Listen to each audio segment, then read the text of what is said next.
Let's give it a try, eh? It's clear at the moment. I haven't got anything in it at the moment, but tea, pretend tea. In my nice new cup. Oh. Cheers, Terry. Yes, no worries. To be honest, this is the size cup I normally drink at home. So it doesn't quite measure up. Yeah, I've got an anachromic comics mug that size. All right, okay. How's everyone been? Did you be able to do anything with the cover I sent you? Just the cover, you mean? Yeah, the one where I just sent you the cover, because the cover that you'd shown before, the one that's written all over it.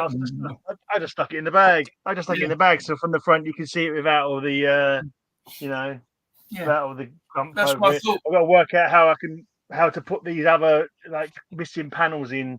We're able to cut out the panel and then sort of stick it over the top of the other panel, something like that. I don't know. I'll work it. We get some proper clear, Scotch tape that doesn't yellow. Yeah, and I've got that document tape, which is supposed to be good for stuff, but it's not really clear though. It's like it's a very pale white. You need to get the good Scotch tape, the one that doesn't yellow. The good clear Scotch tape. All Scotch tape yellows. I think it's document tape you're supposed to use. That's what I've heard anyway. No, it doesn't. If you get the really good clear Scotch tape, it's probably about £4 a roll. Right, you use that. That does not yellow. Right, maybe I'll look for that. Maybe I'll just stick with the document tape, because I know it's supposed to be all right for documents, but I'll see. We'll see. I've read the bloody comics now anyway, so but if I ever one day in the future, if I ever start reading them again, you never know. Might go for in my 90s, I might start reading through them all again. You never know. As I say, you'll get that tape in Smith's. I mean, I've got this one, but this isn't the Scotch one. The Scotch Magic. You weren't supposed to use that on comic books. I don't. I just use it the bag. But this is peelable. But this is what I use. Yeah. Document. Not, like you said, it's not clear, is it? No, it's not. Document repair tape. It's a bit weird. I don't know why they don't do a clear version of it. No, you think they make a clear versions? If you're fixing documents, you don't want to look through the paper to see it, do you? No. I don't know. Very, very weird. That seems to be the only one they do. Yeah. So this is all my Superman books. Yeah. That I've got to put away. This is my action books I've got to put away, and some of these I'm going to try and stick the panels into. But literally, both of my action box and my Superman box are already you can't fit a Rizzler paper in there. So I don't know what I'm going to do. I've bought a couple of short boxes today. Well, no, on my birthday I bought them. I've just put my Daredevils I've been sitting on a pile on the side into one of them boxes, box 50 of my short boxes, and yeah. So I've got one more. I don't know. It's crazy, man. That bookcase behind me. That bookcase behind the bookcases behind me. That's my Superman collection is on them from top to bottom. So as I say, I took those out of. I think it was a horrible bag. I just get a comic out of the cover slinger. Look at this absolutely dog shit bag that I had my comic in. And it was practically stuck to the other one behind it. Yeah. So that's going to go in the bin. So I took those out of 8 long boxes. Yes. I got about I don't know 6 months ago now. I've not know how long ago it was when I did cover slingers and we did Slinger's Choice, and I showed a bunch of Mona Lisa covers. I don't know how long ago that was. I've literally just got around to putting the Plastic Man comic away because it's I had to move. It was second box from the bottom, beside my wardrobe. So I had to move about 7 boxes to get to it, and 7 short boxes to finally put this Plastic Man away. And I've just been sitting. Every time I look at it, I go, "Oh fuck it, I'll do it next week." That's what I've finally got around and put it away. That's what I've been trying to do is transfer all from the long boxes to the small ones. Because I can't move those bloody long boxes now. Now, it's like you say, if they're 4 deep or 5 deep, you do yourself injury. It's like when they're doing this. I'm literally pressing them. I get the top box. I have to press it to get it up to the one and then sort of slide it in and push it along, kind of thing. So my back's hurting a bit now, as you'd expect. I expect so. No, so I don't like those long boxes at all now. So I try and transfer them all to the small boxes. Yeah. But because I had them in the loft, it was like they were 3 high in the loft, they run all around the end of the loft. But when they were 3 high and I was pulling them one to the other one, you're just doing yourself injuries. So now I've just had them 1 high and I've just been putting them in small boxes and then put the small boxes on top of the big one. So I've only got 1 small box to move each time. But so that's why I was trying to hopefully eventually get rid of. So I sell some. But it's just getting into the mood to sort of like list them all. But that usually takes forever. Tricky. It's a lot of work, isn't it? All this comic lark. Yeah, it's terrible. Surely there's some other hobby we could have done that was a lot easier, like collecting thimbles or something. Cigarette cards. Trading cards would have been easier. Yeah, they got big money though, didn't they? You need to collect something that's small, doesn't take up too much room, and nobody else wants them. You can keep a lot of stamps in a single book. Yeah, you can do. That's died right off stamp collecting, isn't it? I don't think you get that many stamp collectors anymore. You do still get some. Where the CGC offices are in London, they are above I think the UK's premier stamp auction people. That I presume the people who bought CGC bought them. So it still happened, and quite often when I go in there, they're holding a stamp auction, and there's usually sort of 15, 20 people in there. They're all about 70 plus. So my uncle big good hobby to get into now because they'll all be dying out and you can get them cheap as anything. That's correct. As I say, my uncle lives in Wales. I mean, I think he's 93 now, 94. He's been collecting stamps ever since he was a kid. I mean, he made a business for the last sort of 25 years while he was retired. He made a business of it. And he sells stamps and he sells cards as well. The cigarette cards. Cigarette cards and also the postcards, the funny postcards, stuff like that. And he's still, as far as I know, he's still doing it. But they're still at all eBay. But his daughters and his wife sort of help him because his wife, my auntie, sort of, she's 20 years younger than him. And so he's got 3 daughters, and they all help him with the business. So I think he sells them through, through Facebook and stuff like that. There's still a demand for them. I mean, some of the auction houses I go to, there's usually a stamp section. And some of them go for pretty decent prices. I'm assuming he still's got it. He had a fantastic. He collected just British stamps, but he sells, all over the world stamps. But he keeps the British ones for his collection. And I mean, he had literally millions of stamps because he had those metal cabinets, and they was all lined around the wall in his sort of office, and then they were stacked up on top of it. And they come out in little sliding drawers, and there's like 100 in each, or 100, 200 stamps in each bloody compartment. He had literally millions. Well, he may still have, for all I know. But his British stamp collection was fantastic. I mean, it goes right back to like your penny red, the penny black, and the tuppenny blue, and all that sort of stuff. But the thing is, that's what I found out as far as stamps are concerned. People say, you got a penny black or you got a tuppenny blue. They're worth a fortune. But they're not, because there are only certain ones that are. Because on the penny blacks, tuppenny blues, I think was it tuppenny red as well? I think it was a penny red or whatever it was. There's letters on them in the corners. And only those letters in the corners, there's certain ones are rarer than others, and they're the ones that are worth a lot of money. Others are 10 a penny, so to speak, kind of thing.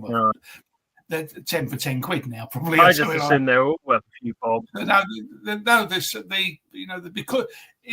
the ones that have got these particular letters on, they weren't printed as much. There weren't so many of them in print.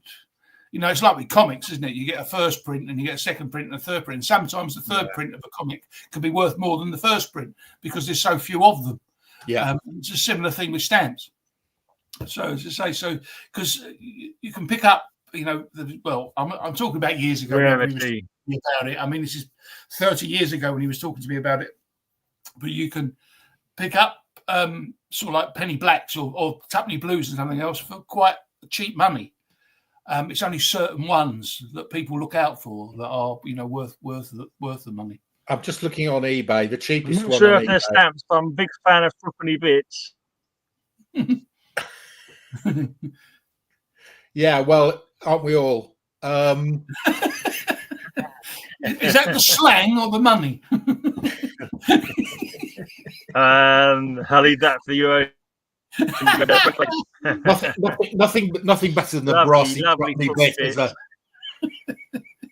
What would you say, Mark? On the Oh yeah, so just looking on eBay at penny blacks, the cheapest one's about 50 quid. Broke up there, and they all say what letters they've got. Yeah. So they have 2 letters in them. okay. So there's right.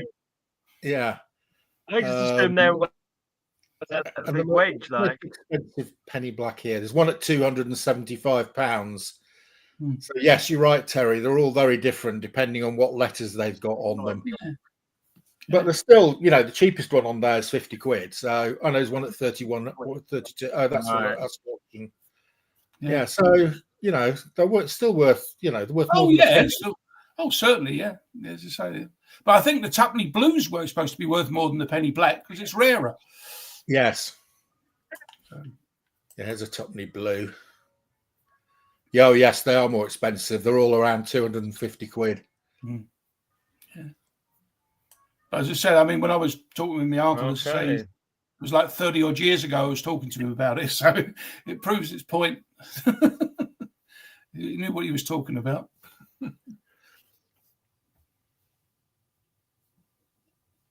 Yeah, tuppenny blues are more. Yeah, if you've got a few other hobbies. Any controversy?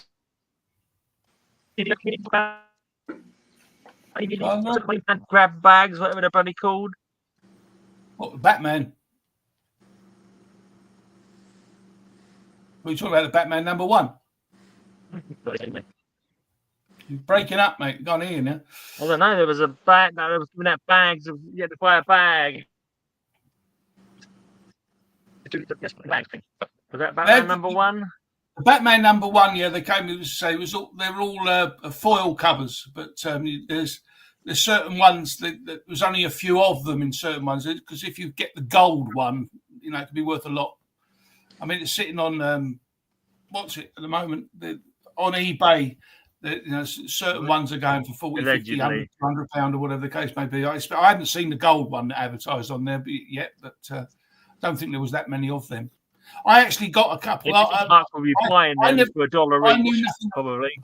Yeah, I knew nothing about it. I hadn't really taken a lot of notice, but Peebles, who I get my books from, I just said, I sort of jokingly said, "Have you got any left?" And they said, "Well, we've got 2 bags left." I said, "Oh, I'll have those then, so I'll get them next week." But no, my luck, I'll get the covers that I've already got.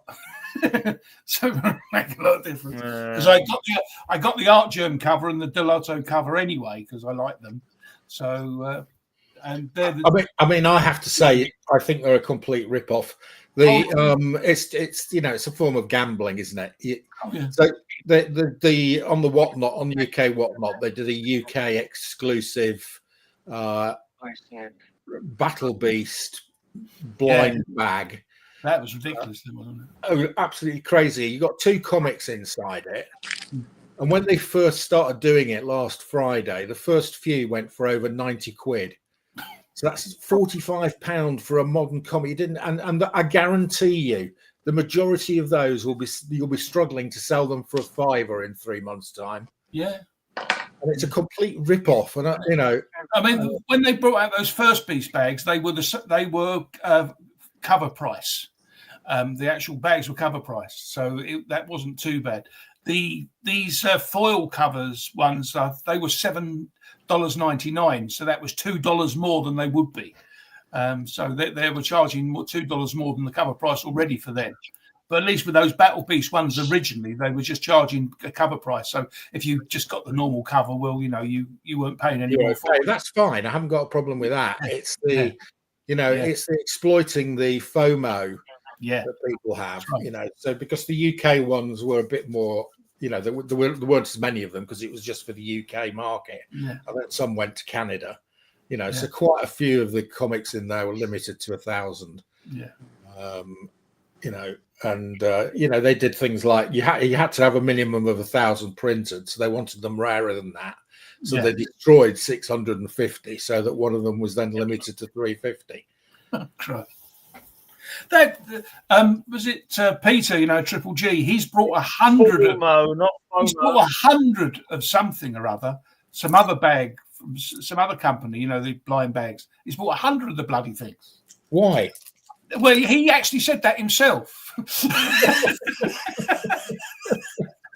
So he bought. I can hazard a guess. More money than sense. Yeah, he bought the Batman ones. He bought 10 of the Batman ones because he had it on one of his latest videos with the 10 he was opening, and he was doing really well. He opened 4, and there was 4 different ones he got, sort of thing. And then, of course, he opened his mouth, didn't he? He said about that, and of course, after that, he just got swaps each time. And it's funny actually because he turned around, he swore about it and everything. So I better not swear. He says, "I'll have Terry after me." It's nice. So I told him he needs £10 in the bottle jar for his 2 swear words in there. But no, babe, I didn't find my hat. Look, I've got to put a message from She's actually watching my stream. I can't believe it. I thought she'd be in bed by now. Yeah. She didn't sleep last night. I thought she would have been well to bed by now. Hi, babe. No, did you find my hat? Did you phone up the pub to see if it was there? Dream Dragon. From you all. Greyman was not referring to you when he said hi, babe. No, I was referring to my partner Lisa. My partner Lisa. She's actually watching one of my videos. So best behaviour. When you bits again, like you were a minute ago. Lisa's here now, so you best be on your best behaviour. Yeah, no swearing, Terry. We know what you're like. Yeah, that's right. Yeah, it's terrible. Yeah, no full front. Right, stay sat down. No, I understand, babe. Kyle, what are you sitting next to? It looks like you're sitting next to a bubblegum machine or something. Yeah, it's a trampoline ball pit for my granddaughter. Oh, okay. Best investment ever. Just a small trampoline. Oh, that's nice. 2-year-old and getting that and just it's bounce not something off you go into. minutes of steam. That's a good. Yeah. Like, you can use all the thing paid for itself the first weekend we had it. Yeah. Then when she's out playing, the neighbor kids come over and they bounce with her in it. Therapy. We invested in some balls because sometimes they like balls in it and they bounce on those. Then we clear it out. Then they just bounce up and down on the trampoline. Yeah, good idea. Did somebody ask a question about comics in the chat? Yes. Yeah, someone asked what's your best comics from you all. I don't really have best comics. I like lots of comics. I kind of like the fact that I get excited about silly little things like some Coverless comic that I picked up in a recent buy happened with the second appearance of Dr. 13, the Ghostbreaker. I was really chuffed about that.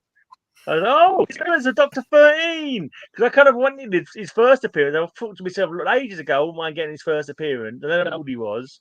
And then to picking him up like for less than £1, his second appearance, even though it's coverless, it was like, yeah. How's the weather been? Our weather has been very wet. Very, very wet. It's been very wet here. Yeah. Off and on all day long. It's been bucketing down. Best comic. That's a difficult one to question, isn't it? Because the best one is not necessarily the one worth the most money. And I think it's a very personal thing, isn't it? But... I think my favourite comic now. There's so many that. I think my favourite comic now is my Creepy Worlds #1, signed by Alan Class. Yeah, which he, that's signed a big story behind that. Yeah. So you like the guys like really important in your comic history. Exactly. Marvel Zombies comic. I've not really read much of it. I think I might have read it online once. They seem entertaining enough. I've only ever read the first first lot of Marvel Zombies. I've never read any more, and I think they carried it on for ages.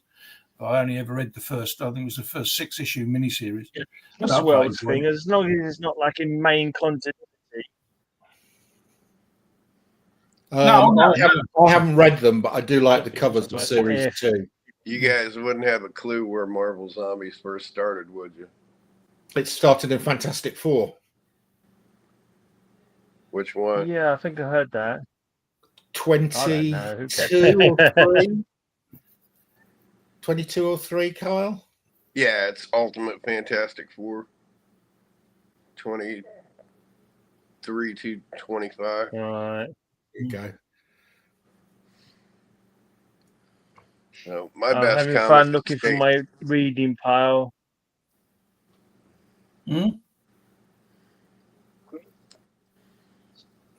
My best comic is Escape Man #1. Sorry, you both spoke at exactly the same time. Didn't hear either of you. Yeah. What was yours, Carl?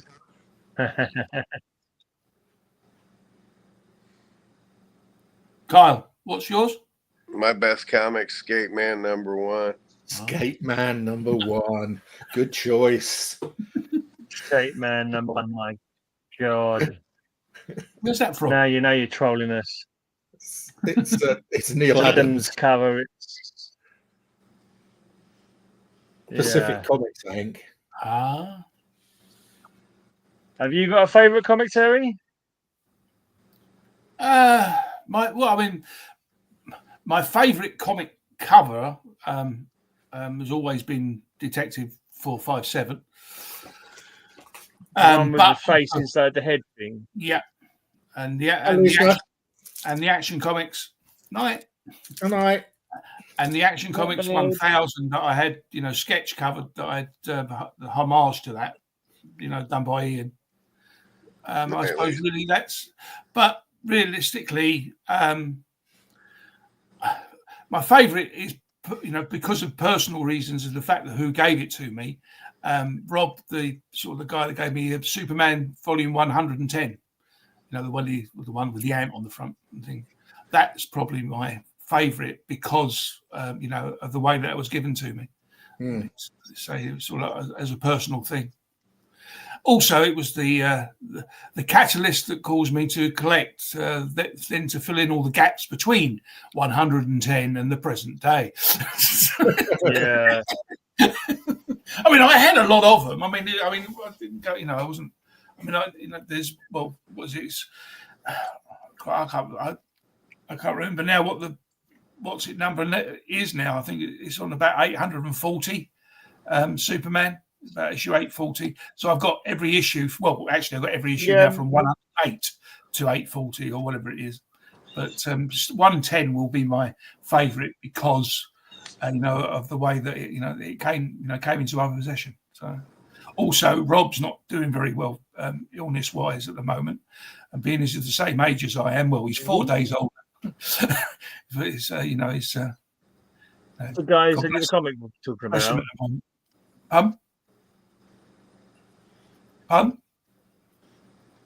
Saying this Rob Shepherd, his name is. No, it was about 3-4 years ago. Must have been.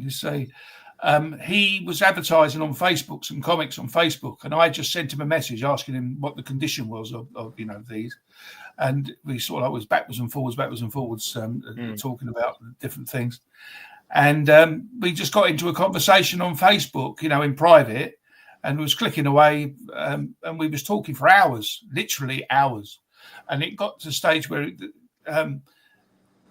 he found out, the fact that we were both born in January 57 and 4 days away from each other and all that kind of thing. And I had been talking about I had been wanting to get back to issue 110 of Superman, so that I could do my 1957 to my to the present day. And it just got all talking about that. But anyway, I bought a couple of books from him, and when they arrived, along with the books that I bought, was issue 110 of Superman. And it turned out he had 2 copies of it. And he had just recently got an improved copy. So he sent me his other one. And but I burst into bloody tears.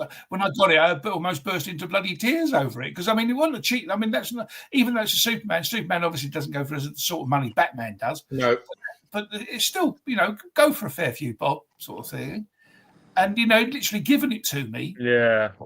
And it was all basically because like we were the same age, virtually identical age, and we had such a good old conversation together as such sort of thing. It was quite funny. So what's the most expensive comic? My most expensive comic is. We're recommending a comic. If we recommending a comic. Okay, well, I'll leave that to you, readers. Yeah, I'll leave that to you, readers. Yeah, I don't read anything current, so I can't recommend any current. Comic series that I've enjoyed over time include Sandman, Misty Theatre, The Demon run in the 90s. They've all been great reads. But I mean, I like most of the comics I read, I suppose. If you want good runs, I mean, if you want to read just sort of like mini series or shorter runs and stuff, sort of thing, of more modern comics, then I would suggest most of the Ghost Machine things like Geiger, the sort of all of the that Ghost universe that Image is doing at the moment. I would say that. I mean, want just a little quick read as far as a mini thing is concerned. There's Beneath the Trees Where Nobody Sees, and there's a sequel to that now called Beneath the Trees Where Nobody Sees, the Rite of Spring. That's really, really good. The first one definitely is brilliant. I mean, you can get that in trade. You can get that a trade paperback, but that's a great, interesting read. As I said, the Ghost Machine stuff, the Image Ghost Machine stuff is very good. And most of the Image miniseries, you pick up most of them, and they don't usually disappoint. If you're into new stuff, what you like as well, isn't it? Yeah. Oh, I mean, if you're into like deep stories or any Alan Moore, either the Alan Moore Swamp Thing run or Watchmen, or V for Vendetta, they're all excellent. Yeah. And depends what you like. I like a good classic superhero yarn, but there's a different villain every week that he gets to beat up, and I enjoy it. So some of the old 80s stuff, like the Starman, the 80s run, the 90s one was good as well, but a bit more. Well, it's like a good superhero brawl, and dealing with super villain type stuff. That's runs really. Like Quasar was a good one, and I enjoyed it. From Marvel. Then you go back to like good action, Brave and the Bold, superhero, ashes with superhero stuff. Yeah, a good crossover run's always a lot of fun. Your team ups. It was funny. Do you want to go on to the other question? Yeah, most expensive comics. You like the Defenders run, didn't you, Carl? Yeah, but still, Skateman #1's probably my most expensive comic. So that's one you'd recommend to other people. The Pacific Comics run of the 80s.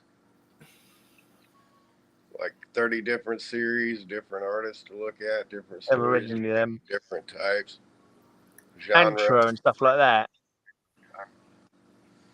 So, okay, yeah. There's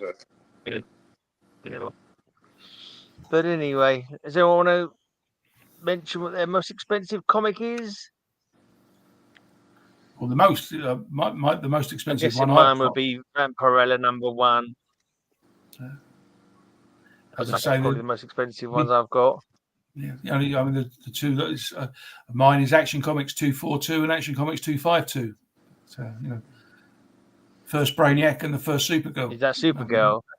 Yeah, the 252 Supergirl, 242 Brainiac. Yeah. But I've only got that in like a 1.0, the Brainiac one. It's still Isn't £600. No, isn't one of them Carlo? Pardon? Sorry? Isn't one of those two comics also? Just type. What? Keep breaking up, mate. No. Yeah. See, I said, isn't one of those two comics also the first appearance of...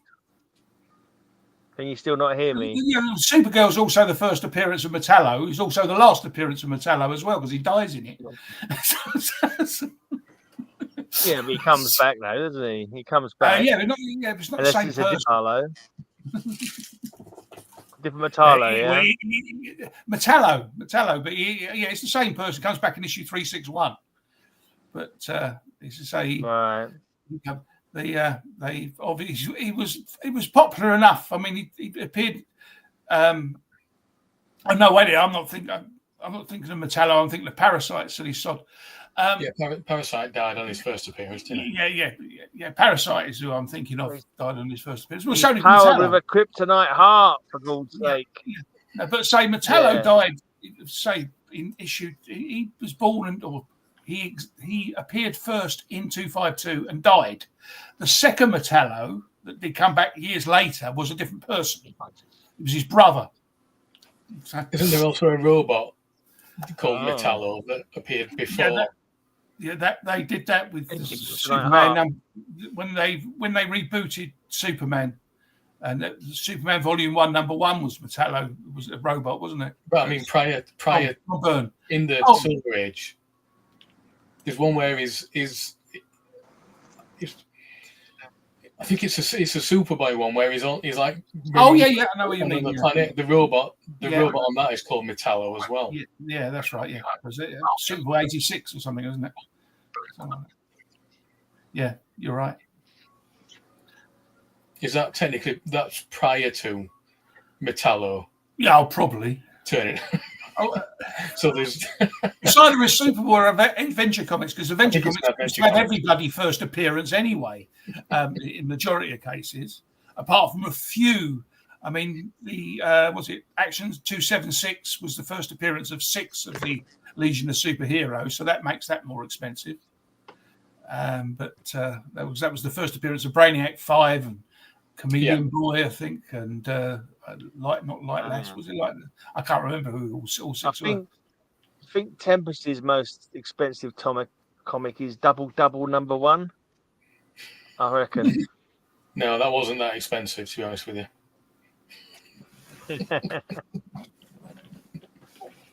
Double Number 1. My most expensive is But they even have numbers on them. Yeah. Batman 73 in a graded. I've got it as a 7.0. I think it's only about the third highest graded in the world. It's worth about £3,500, and I bought it for £50 back in 1983. Nice. Have you got a database for your comics? Mark? Sorry, have I got what? Database of all your comics. Yeah, they're on Go Collect. But I haven't got all of them on. I've got the main collections on. So I've got Lois Lane, I've got Batman on there, I've got Detective Comics, I've got SpongeBob. The key comics. I'll get SpongeBob on it. Mind you, if things like SpongeBob and that sort of stuff, it's like Futurama. Because they're so low print runs, a lot of them aren't worth a lot of money. Yeah. Say the word low print run to a comic geek and they'll start spinning around. Yeah. That's I mean, I've got the full run of Futurama, but it took me a while to get sort of like about 10 of them because they never came out over here. You can only get them in America, and it took me a while to get them. And they weren't. They weren't ludicrously expensive, but they weren't cheap either. No, they're not cheap. They're not cheap. No, they're like SpongeBob's. Really quite hard to find. The print runs were 5,000 or less. Yeah. I think that was with Futurama. I think the last 10 or so of those, because there are actually 2 issues of Futurama that are on. They never even printed them. They just put them on digital.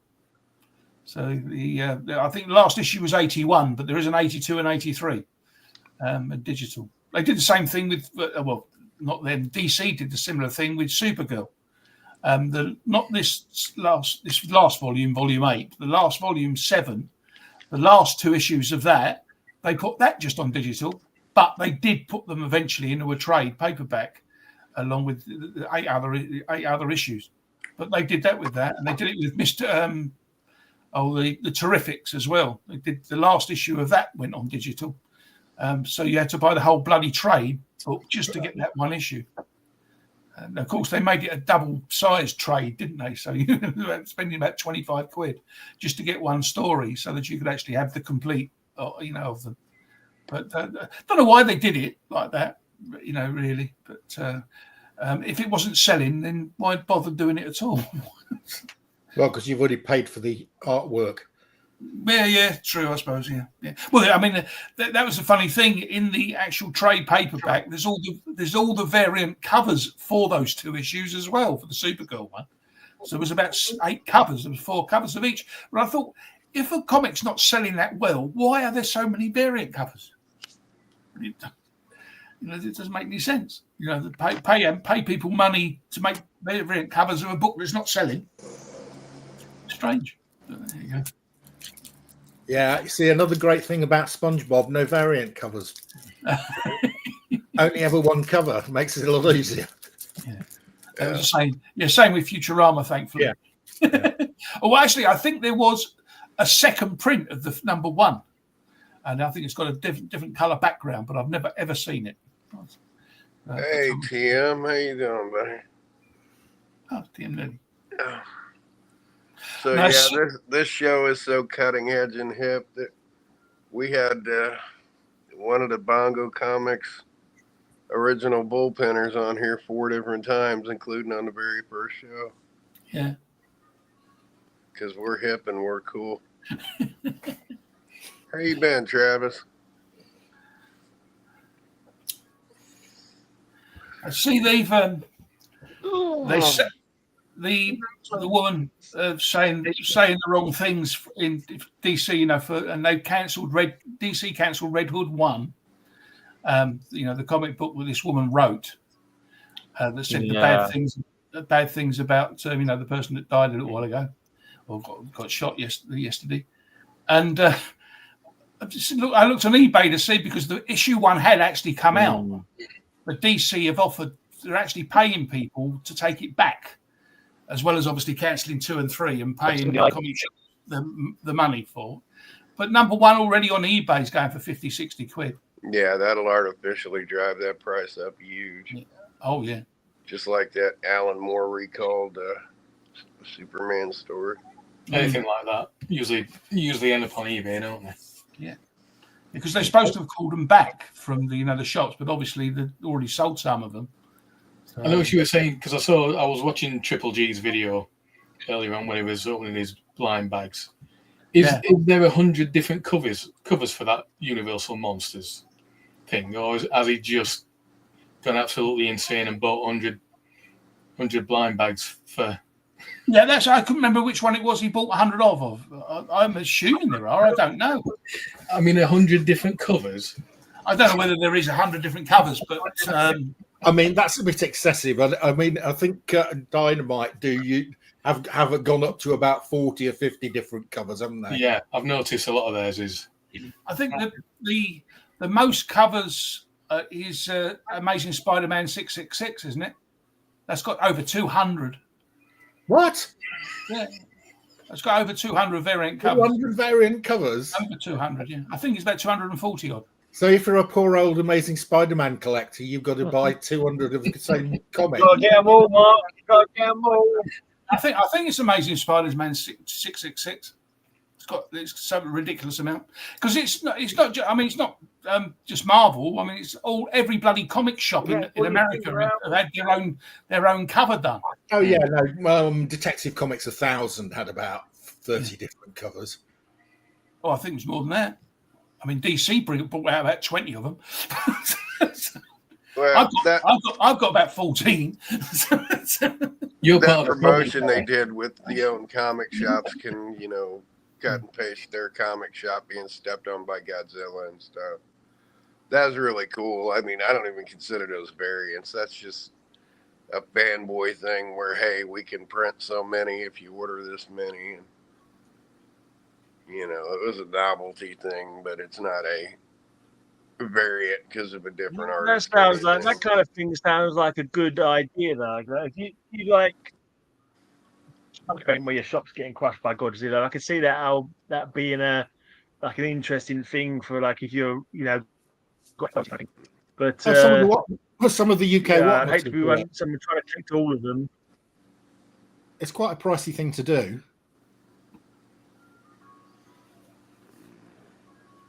It was funny on. I don't know whether you watch Comic Mike. I don't know whether you see Comic Mike. He's a Canadian guy. He's just recently started his channel. He's for a few months, but his last video, in the first book he showed, I thought it was a homage to Back to the Future, the actual poster. But when I looked it up, this comic came out in 1984. But obviously, Back to the Future came out in 1985. But I don't know whether this person had seen the previous art, because it looked just like a homage to it. It's weird, the actual homage come before the actual original. It just seemed weird because it does look so much like the poster, but it came out like 6 months beforehand. But then again, maybe 6 months is a possibility because they advertise them for such a long time, don't they? So they may have seen it. Well, I think like Howard Jenkins first. Salvador Dali did a homage to Steranko about 40 years before Steranko had done it. Yeah. Howard Chaykin did the first promotional Star Wars poster a full year before the movie came out. They'd already commissioned him a year before. And said, here's some of the character layouts, and the first poster is actually from the summer of 1976. Yeah. Yes, it's a possibility that the art had been seen beforehand because it looked just so much like a homage to it. It was quite weird. So I thought, wait, that can't be right. It's a year before, but it's about 6 months before. But of course, in comic terms, it may not be because just because it's got September on it, it could have come out in May, couldn't it? May or June or something or other. So it would have been very, very close to it. But that's quite weird. But there you go. I was just looking up to see her. My cup I got today came with all these notes inside that Terry's old video note. I can make my own videos with them at some point. I can use all these notes. Hey, that's a piece of historical comic book ephemera right there. Yeah, mine had the same.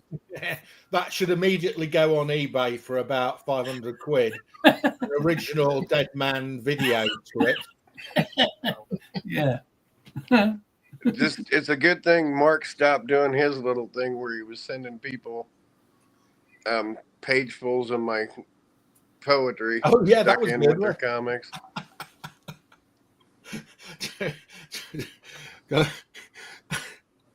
Kyle sent me. Kyle sent me a bunch of comics, and included in it was some comics he wanted me to send on to somebody in Liverpool, I think. And I got them. I completely forgot about them, and I put them in a box somewhere. And then about a year and a half or 2 years later, I was doing a Whatnot show, and I pulled this comic out of the box. I said, "This has got a strange letter written on the back of it." And I read it, and Kyle was in the show. He was doing my moderating. He said, "That's me. I sent that for you to send to somebody else." That was very embarrassing. Shocking.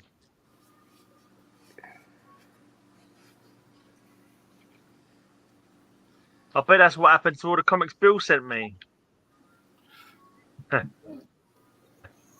Probably.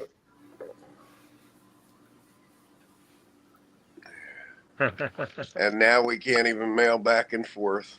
No. Okay. That is so disgusting. I am so disgusted by that. I just looked that up. It's not as many as I thought. That 666. It's only got 145. That's not too bad then. Oh, well, that changed everything then. I'll better go and get them all.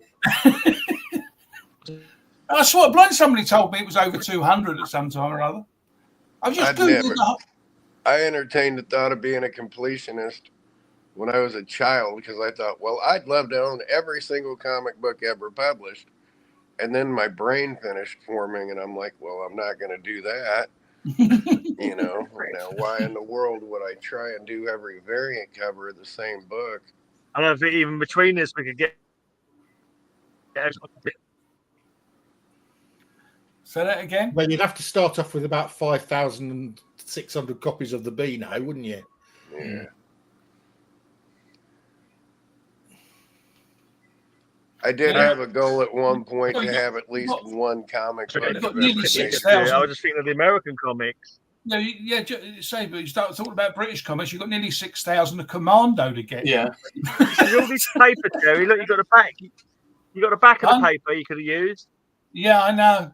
Yeah, the only trouble was if I'd started doing that, I would have then realised that I would have then used the wrong page or something, then been saying something totally bloody different to what it was. So I didn't bother. Well, I had a simple philosophy. I wanted like one Champion, one Beano, one 2000 AD, just one copy, any whatever. And once I got at least one of them, then anything else was just icing. Yeah. So then I could just look for birthday dates and stuff like that. Yeah, well, that would have been the best way of doing it. You save the birthday dates. At least you're only going to get one of each one. And just get one. Just as long as I've owned one. For the most part, every major comic I've owned one of at one point. You know, when I owned my first original Marvel comics run from the 1 through 132 of Marvel Mystery Comics. I've owned one before. I owned it. Now Mark owns it. I'm good. I owned one. I'd love to own one older than that, but I don't care. I owned one. I was good with that. What was that? A whole ream of Deadman video scripts you had there, Gray? Yeah. You're into what was that ream of paper you had? You can't bother recycling. Sends it all to me to do it. But so just the easiest way of I think it's just the easiest way of stuffing, keeping things together. Yeah. So to speak. Here's another fun one for you, Terry. I used to own Batman 15. Oh, what's he sent me in? What's he sent me in here? It was just an empty mailer for Well, no. Well, the thing is, I put all of them in that mailer, and then I had the mug to send you.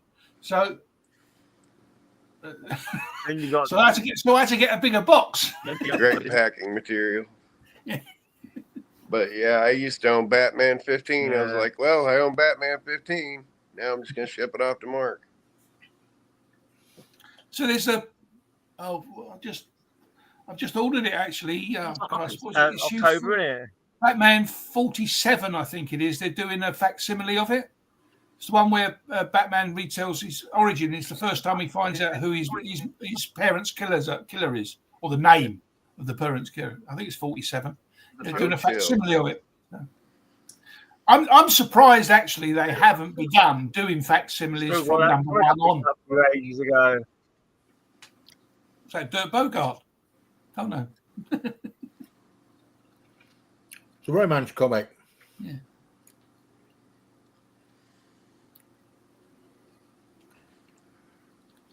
I can muster the energy to go upstairs. I said, you want to pick that up for you? And you said, yeah. That was months ago now, though. I ain't seen you in ages because of all the... Well, I missed 2 comic marks, and you missed 1. 10 cent, huh? Yeah, nice. Yeah. It's been ages.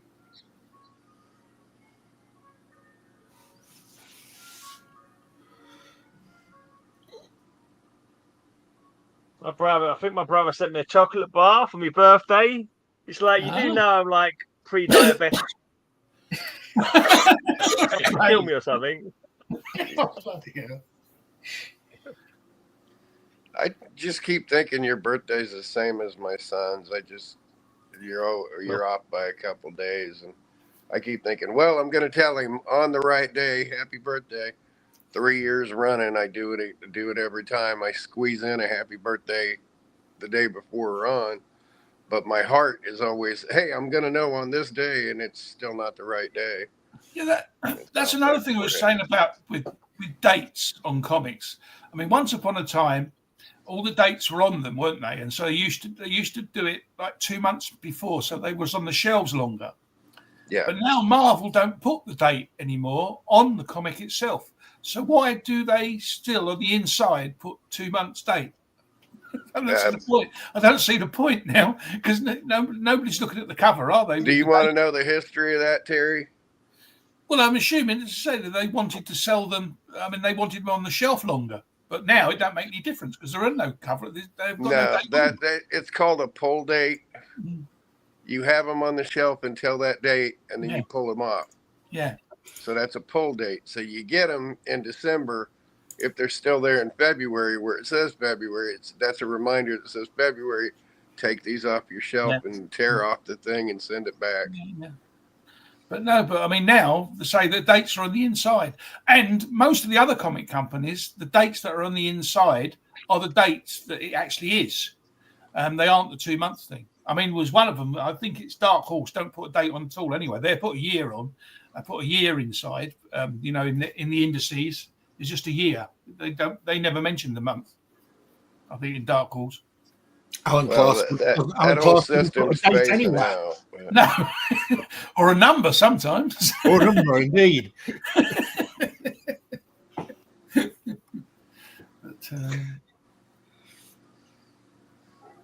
Yeah, that whole system will eventually phase out because I don't think. Are there any legacy numbered comics that are uninterrupted? I mean, like Action Comics to 1000 plus is what the only uninterrupted one. Everything else has been interrupted. No, Batman was interrupted. Batman's on volume 4 now. Yeah, Batman's been interrupted, but the only one that's like.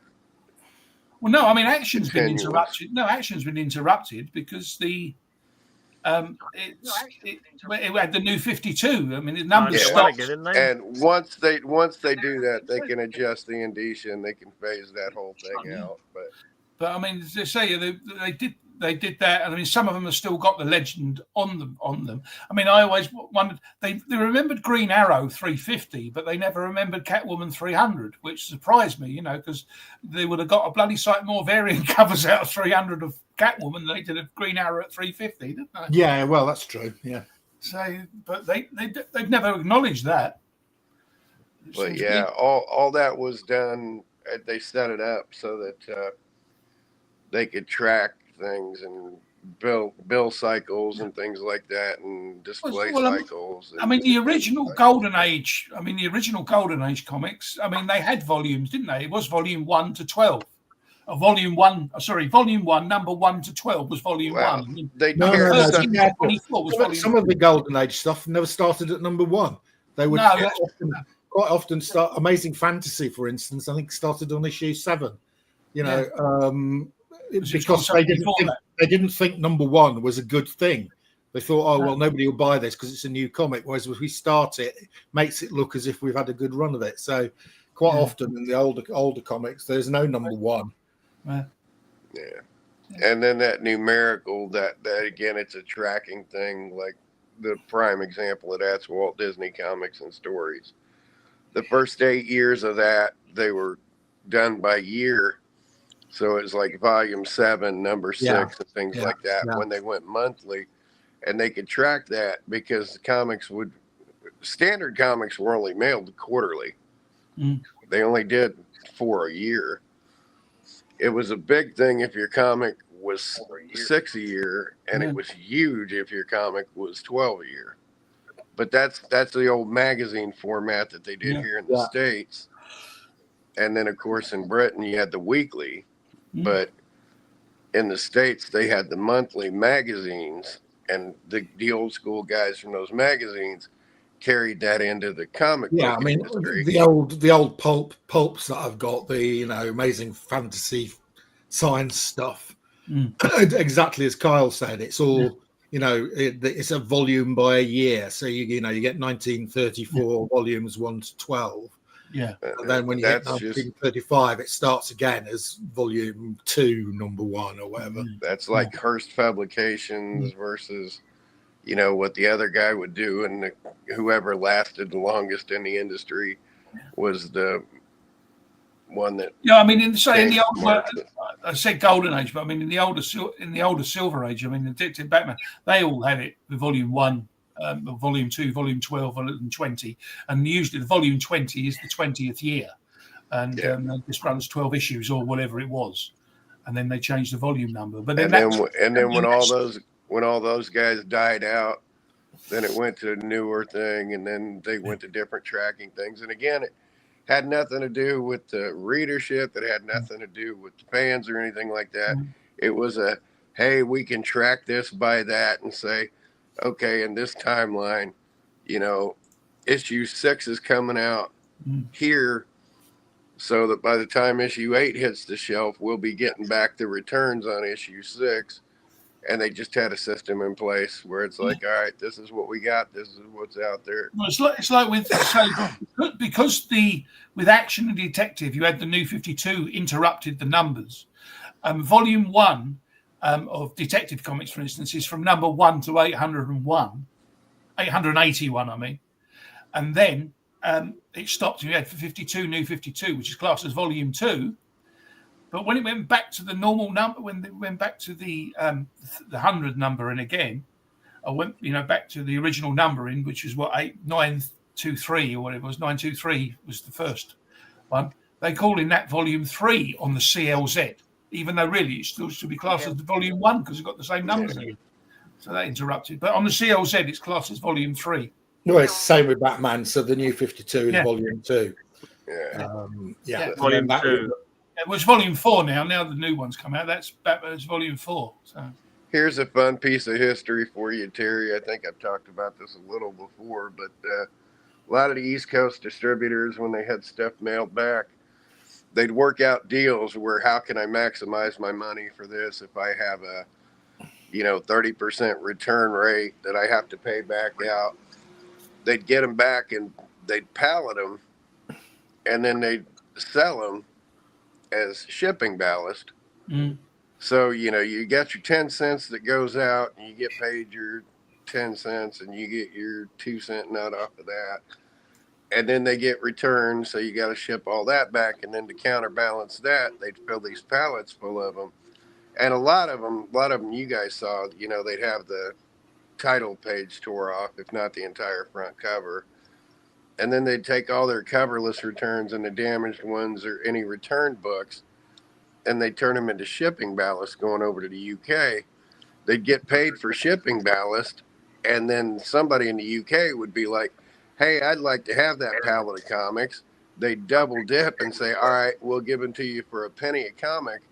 So they'd get 2 cents for the shipping ballast plus a penny for the guy they're sending them to. So they're sent over as shipping ballast. But then the distributor over there, that's where the double comics came from. Yeah. So they took those coverless comics in the UK and put them together, and then called them double comics. Yeah. And that's why sometimes you don't know what you're going to find in a double comic, because it wasn't necessarily the same in each one that had the cover. And it was literally over pennies. They would say, and it didn't matter what comic it was. It didn't matter if it was Action Comics number 20 or the latest shitty funny animal comic. They got them back in return. They're all worth 2 cents coming back. Yeah. And then a penny being shipped over. So they'd get their 3 cents worth out of it. There was no value other than getting your 3 cents back. Well, they'd just make a fortune off of those pennies being exchanged. Yeah, of course, yeah. So, because pallets were worth like $7. So here's a $7 pallet. Well, $7 back then was like $100 or whatever now. Yeah.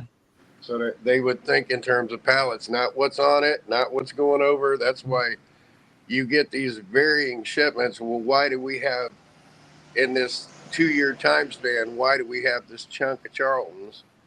That's why. It was sent over a shipping ballast. It's extra. The nicer condition ones went over to shops, went over to news agents, went over to the Allen class type of people that thought different. And then the bulk of the rest of them are just ballast comics. Yeah, that was just how. I'm sure Mark remembers. He said, I used to chase around on the first of the month, because it usually be the first of the month that the parcels arrived, unless it was a Sunday, of course. But in general, it was the first of the month that the new comics arrived, and I used to chase around on my bike to all the different news agents. And they got so used to me that they didn't open the parcel until I got there. So here's the parcel, open it up, and so I got first pickings, because it was never all the same thing in a parcel, because sometimes you go in there and in one parcel there might only be 1 or 2 books that you wanted in that parcel. The rest of it was your nudie books and other magazines and different things that was all in this bundle. And then I go to the next news agents, and they're open that parcel up, and they're there 3 or 4 I wanted, and I go to the next one. I mean, I can carry on that 12 news agents before I actually get to what I wanted. I got used to what's supposed to come out that I wanted, and that's how I used to do it. But it all used to be wrapped up in newspapers. Sometimes the newspaper was American, sometimes it wasn't. Well, you sold all those, Terry. Yes, I did. Those are all sold. Criminal. Yes. Oh, yes, definitely criminal. The thing is, I had it was an army friend of my father's. In them days, I'm sure you know, Mark, you called everybody bloody uncle sort of thing, uncle or auntie, weren't there? If they were a friend of the family, they were uncle or auntie, whether they were blood or not, it didn't make any difference. And this was an uncle that was in America. And he used to send me over all the stuff that I didn't have, the old stuff. I don't know where he got it from, books, because they was always in nice condition. And that is how I was in the army. He probably got them from the army base, and they probably had Mark Jewelers in them. I doubt if it was back, because he was sending me stuff that was old, pre-60s sort of thing. He was sending me. I mean, he sent me newish stuff then as well. If I happened to be missing, but he wouldn't charge me for them, so he just sent them over. He wouldn't charge me for them. I mean, all those books that I virtually gave away to this guy that bought them. I mean, now if that chap still got them, or he stole them, floating around, they're worth tens of thousands of pounds. I mean, as I said, I had flash run from 105 to present day. I had the showcases it was in. I virtually had a full run of showcase and Brave and Bold and all the rest of it. So much such stuff that I had, which then cost next to nothing. Well, in some cases it cost me nothing, and now it's just ludicrous. I mean, people say we could buy a house with it. I could probably buy half a dozen bloody houses with what I had. If you had a run of showcase, you'd be all right. Yeah, but yeah, I'd say I didn't have a full run, but I had most of what you needed to have, kind of thing. Yeah. I had a full run of Brave and the Bold, all bar about 1 or 2 issues, and stuff like that. You want to hear another funny cringe? I was buying them in the 60s. They weren't that old, were they? No. Because Brave and the Bold came out in what, 56, 55? Yeah, exactly. So it was less than 10 years. I was buying it in 60, and I was getting these books from him in 64, 65. Yeah. I was getting them. So they were less than 10 years. Yeah, less than 10 years old. So it's like I often struggle with this because, I think, well, hang on. When I was collecting comics in the 80s, the stuff from the 50s was 30 years old. Stuff from 30 years old now is from 1995. Which still sounds modern to me. Oh, well, that's when people start talking about moderns to me and everything else. I still think of 70s and 80s. I would say as modern, because you was around buying it at the time. Yeah, you were buying them. Yeah. Yeah, you were buying them off the shelf before any of these other people that are talking about it were born. You were buying it.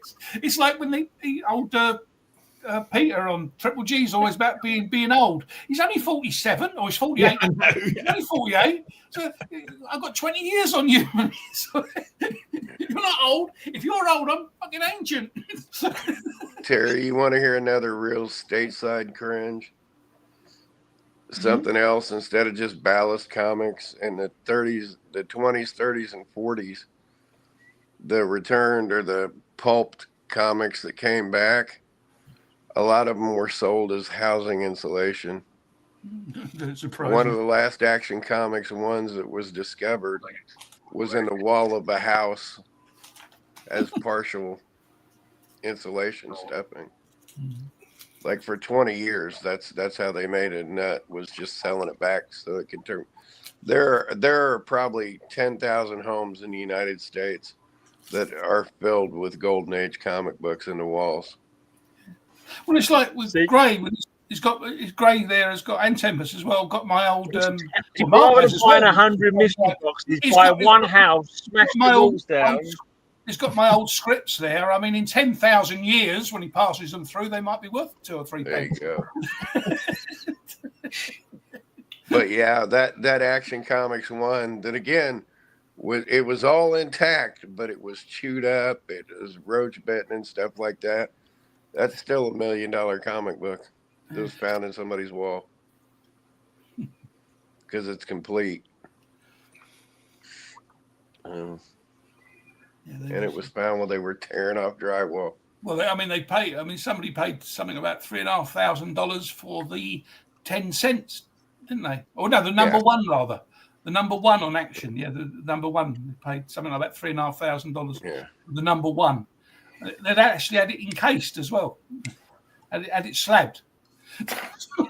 I might start knocking a few walls down over the weekend. I find the odd Beano or something. I've got the odd Beano, yeah. Yeah, that's why I wondered before we sold my mom's house. I wonder if I should have gone through the walls. Miami anyway.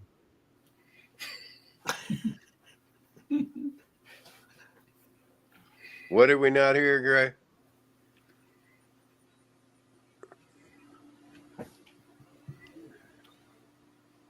I think we should all put a few bob towards buying Gray a new computer.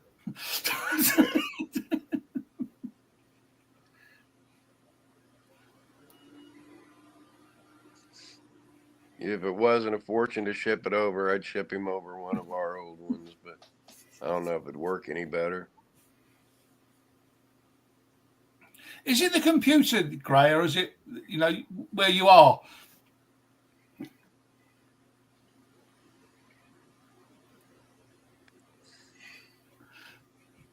No answer came, sudden reply.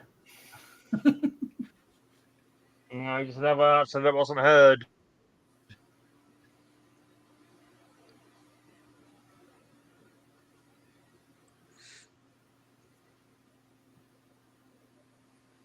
What are you doing? Sorting out your comics?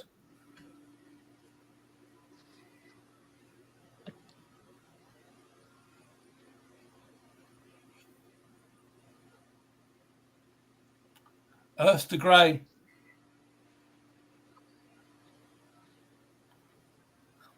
Somebody's talking to you. World of Geek. He's answering, but it's not working. It's just not working. That's a shame. Sorry about that. So as a callback to the beginning of the show, again, if I could find the energy to go upstairs, my library, or I have a slice of a museum, as it's been called. I have a curated collection of stamps, coins, world coins, everything from world coins, letters going back to the actual heat sealed. So my first stamp,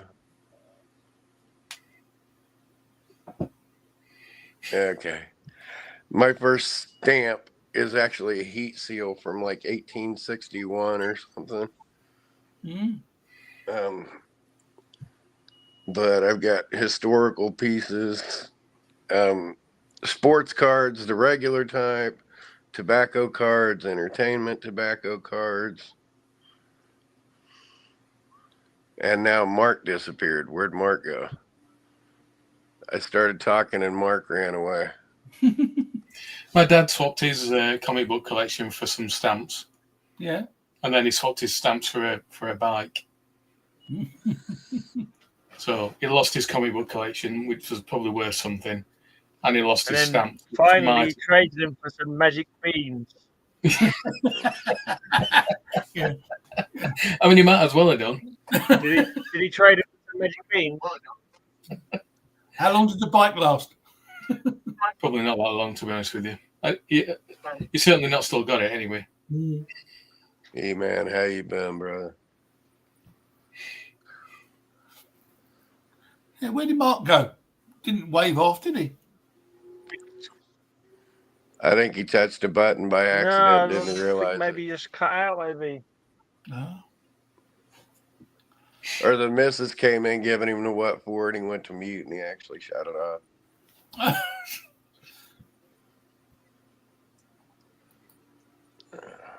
Has anybody got anything to show? I've got some comics. I don't know if anyone can hear me, but I've identified some of the ones that you've given me copies for that I need to. Nice. Right, I got these ones. I don't know what they're for.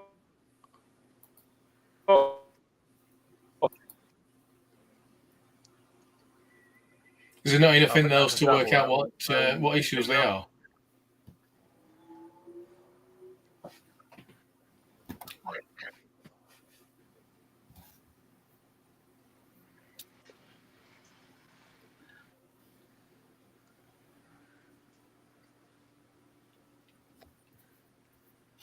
What did you say you had, Tempest? I got a few bits to show if you want to see them. Yeah, Tempest, I want to see your bits. All right, there we go. Shake that thing, baby. Shake that thing. Trying to get some X certificate. Look. Wave a bill here. Ooh. Screw comics. Oh, great. Screen comics. That's Screen Comics. I thought you said Screw comics. Is that Screen Comics #1? No, it's 119. It's a bit out of that. Okay. They're talking about dates. Is that the date on it on there in the middle? It's got 1.09B. Oh, I'm assuming there's a price. I'm not entirely sure. I couldn't pass up on this one. It's a bit rough. It's got some water spotting around the edges, but I agree. It's Adventure issue 10. Oh, nice. Sold. I bought these off somebody in America. They worked out roughly at 10 quid each. So paying a tenner for that, I'm not passing that. What's that about night? What's that? 55? It's around that age. Yeah, there's another. One. And I got Super Friends #1 as well. Nice. Oh yeah, that's I only got a few more to finish my Super Friends run. He keeps all his £10 comics on the floor. Where do you keep your £20 one? That Super Friends 1 is a key first appearance. Who first appears in that? How much you pay for your Super Friends? I think those all those four were like a tenner, roughly a tenner each. That's cool. Is it, including that one, will come to a tenner each. Yeah. Yeah, that's the first appearance of the Wonder Twins. Yeah, Marvin. No, it's Marvin Wendy in that one. Wonder Twins are in. Well, Marvin Wendy who went. Yeah. There's a Superman. Yeah.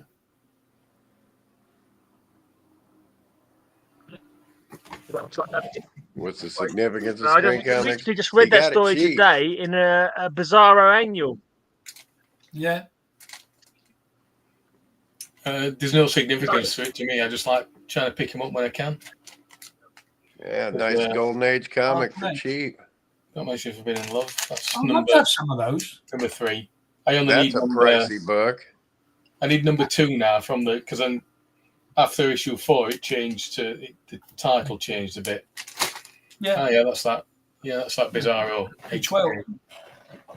No idea if you heard me, but that story in the Bizarro annual. It's there. Yeah, it's in the corner there. Yeah. They changed the title. They changed the title in the Giant, I think, don't they? The coverless Jerry Lewis, which I got for free. In with all these other Jerry Lewises. Let me try again. Oh. Oh, what the fuck's happened with this shitting fucking thing now? You keep swearing at it. Well, we know Lisa's not listening anymore now that he's cussing. Yeah. There you go. Oh, fucking bollocks.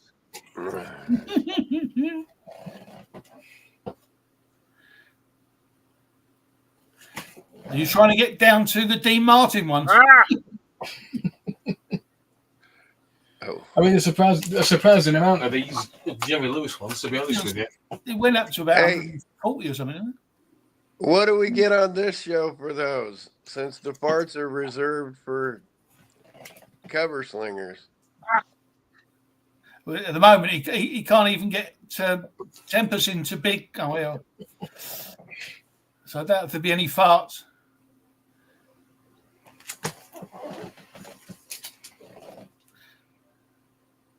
I've never seen so many Jerry Lewis comics. I think this is potentially the biggest collection of Jerry Lewis comics in existence now.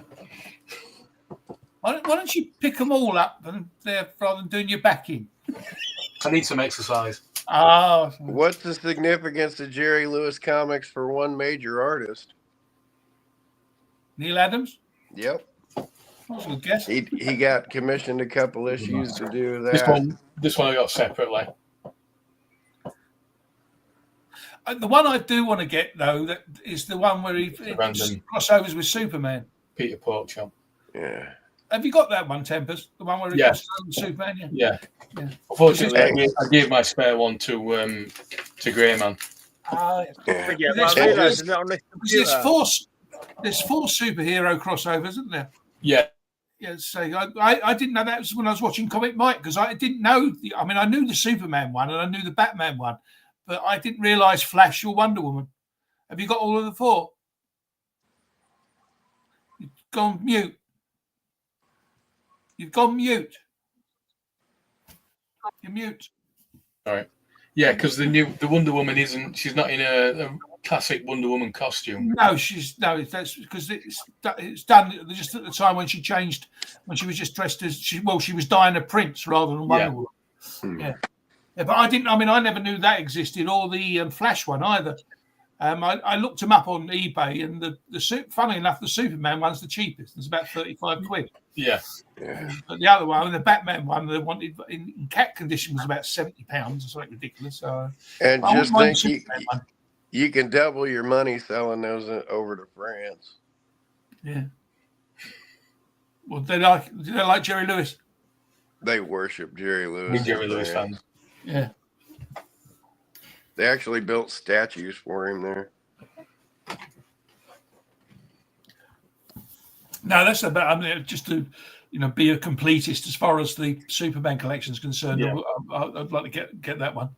I didn't realize that there was that Wonder Woman one, because you look at the covers and it doesn't look like it's Wonder Woman. So no, that's right. No, that's it. Yeah, no, it's only a Comic Mike. So talking about the Canadian guy, he was showing, because he likes to show all these odds and sods and the different things, and he showed the four. He showed all four of those. As I said, I didn't know two of them existed. I didn't know that. I'd never ever seen that Flash one or the other one. I'd seen Batman one before. I'd seen that in an advert, but I never owned any. I never owned any of them. But, even originally back then. But no, Jerry Lewis went up to issue about 150, didn't it? Something like that. Yeah, both him and Bob Hope got quite decent runs. Yeah. And they say, and they don't think a lot were distributed over here. Because I saw them. I remember seeing them on the newsstand sporadically. But I don't remember seeing as many of them. Here's Billy. Here he is. Hello. Hey, fellas. How's it going? Long day. We've been really busy today, strangely enough. You never know. So I just got back from getting my lunch. Why? That was a quick visit. I won't mind picking up some Jackie Gleason ones at some point as well. Nice. But the ones I see of them are either very expensive or not in such good condition. But I mean, that finished about 58, didn't it? I think there was only like seven-ish issues of that. Oh, is it only so? Yeah. So, I remember seeing that ever, but I think that finished around about 58 or so, didn't it? There's not so many issues of Bilko and Private Doberman either. That's another series there. No, but Bilko went on for quite a while. That was about 105. I don't think it went that long. Oh, I thought it did. Who makes those ones to me? Look.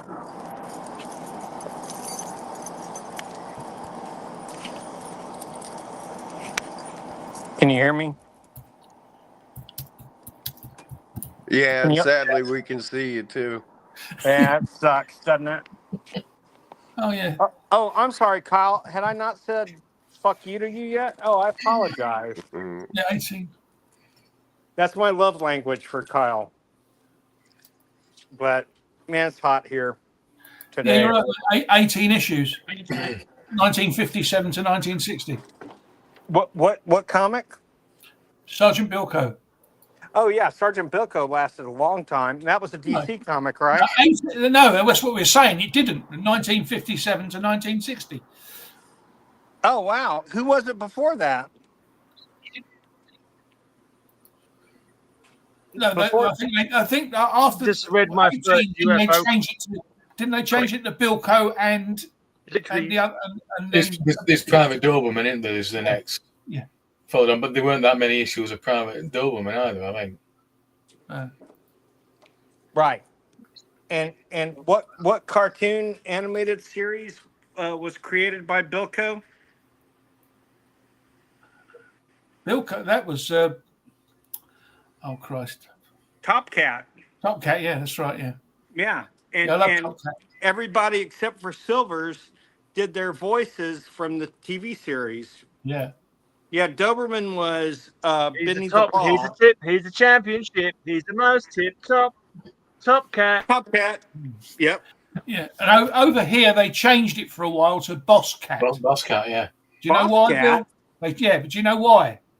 Because there was already a Top Cat. Yeah, there was. Yeah, it was a cat food. Oh, that's interesting. I love that kind of information. That makes me happy. Yeah, there was a cat food called Top Cat, and so therefore, and because it was shown on the BBC, BBC don't advertise. More drug money. That's funny. Yes, BBC don't advertise, so they have to change it to Boss Cat. But I mean, it didn't last very long because the stupid thing was they would. They still call it Top Cat. They called it Top Cat when they did the theme tune. They never blanked out top, did they? They carried it on. Well, and you know the only okay, so Top Cat was a primetime series for Hanna-Barbera, as was now. Okay, so it was if I'm not mistaken, I hope I'm getting this right. It was Flintstones came first in 1960, and they were a nighttime series. Then Top Cat came in a year later. Yeah. Then a year after that was the Jetsons. Yeah. That was another funny thing, wasn't it, with the Flintstones, because that was based on the Honeymooners, and yet the Honeymooners only lasted 1 or 2 seasons, didn't it? Right. No, it actually wound up lasting longer, but it's complicated. But no. So and then the Jetsons came in 62, and then in 64 it was Johnny Quest. And only the Flintstones lasted longer than 1 season. The rest were all 1 season wonders. I don't think we ever saw Johnny Quest over here. But oh, really? I don't think so. I'm not. Well, you would have remembered it because you were older. Yeah. It's not when I recall watching when I was. I don't remember seeing that over here, Johnny. I mean, I know it because I've seen it advertised in the comics, but I didn't certainly not something we got during the summer holidays at school. Anyway. The Flintstones. Right. I mean, I love the Flintstones. Flintstones and Top Cat. I mean, they were 2 favorites. I mean, so Flintstones lasted 6 seasons. Yeah. Barbara cartoon and The Shining.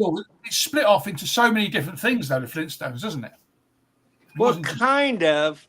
I mean, later on, they did the grown-up. I mean, the Bam Bam and Pebbles showed Teenage Pebbles and Bam Bam. Yeah. And they did a number of other spin-offs and different bits and pieces, didn't they? Yeah. So they lasted a lot. But that Alien got a brief. Pebbles and Bam Bam didn't show up till 1971. Yeah. And that was 5 years after the series ended. And people were clamoring for more Flintstones, so it was a good time for that to come out. And then that lasted for a little while. Then they did, of course, they kind of had to retrofit it, but Captain Caveman originally had nothing to do with the Flintstones. And then when they did the Flintstone Kids, their favorite TV show was Captain Caveman. And they gave him a son, Cavey, that was the same age as the Flintstone Kids.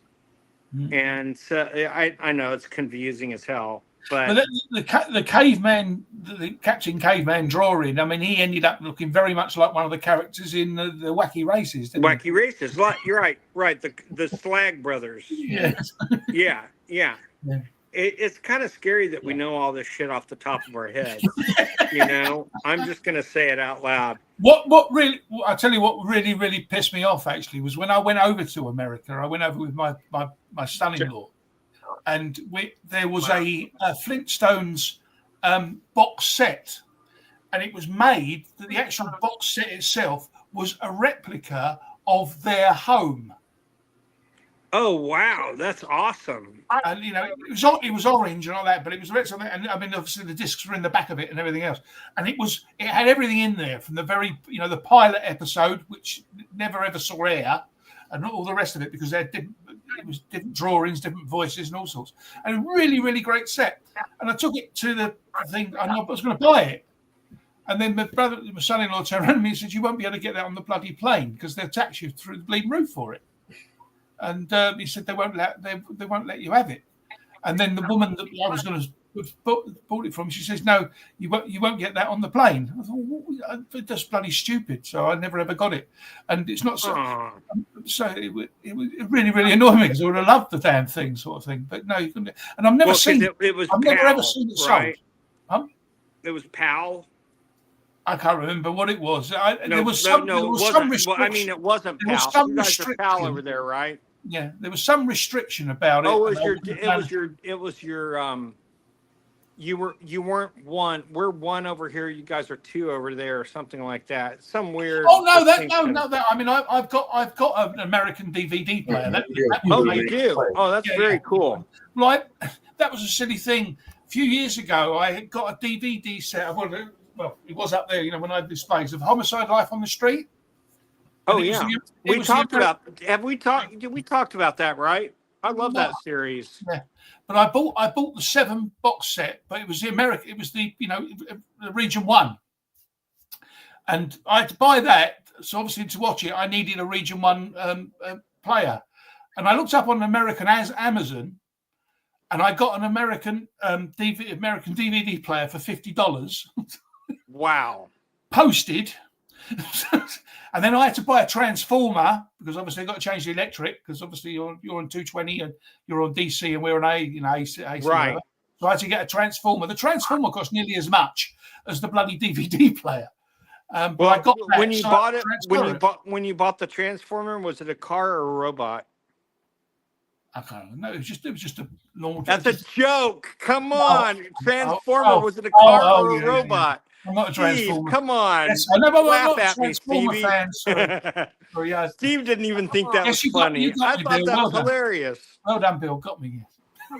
But anyway, I had a relative. I had a relative who fell on a transformer, and we asked him when he fell on it, was it a car or a robot?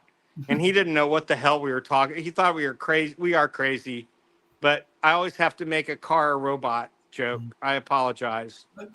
No, as I said, but no, it was some stupid tax reason or something or other that I couldn't have it. Oh, that's weird. Or, I wouldn't have been able to take it on the plane. So I don't know what it was, but I've never ever seen one sold. I've never ever seen one advertised or anything ever. I don't know whether it was a sort of a one-off sort of business, and they had only made a few of them. It was in a Walmart that it was in. That's crazy. Yeah. We bought a collection today. It has some pretty good comics in it. Mm-hmm. I think this is the first full appearance of Hercules, but it's got tape all over. I don't know if you can see it, but it's got tape all over it. So it won't be worth a fortune, but it's still a really good comic. And it's right before it went to Thor from Journey in the Mystery. I think there's maybe one or two more issues. And then, this one's for G. Do you have this one, Gray? Gray, do you have this one? His computer's not working too well, Bill. Oh, it's not? Okay, sorry. It's number 81. And, it's... So, and then some Mystery in Spaces are in there. Forbidden Worlds. With Magic Man. Metamorpho. Everybody's favorite, the Sea Devils. And you get some nice covers on the earlier Sea Devils. I know, they're great, right? I love this cover. This is number 75. This is just 5 issues before they turned into Doom Patrol. Doom Patrol. And Kyle, is this the first appearance of Porcupine?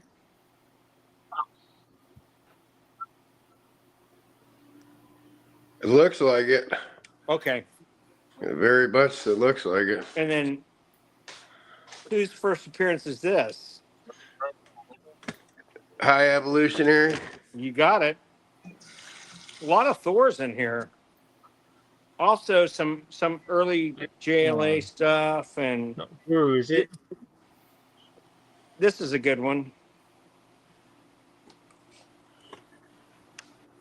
And then Gray again.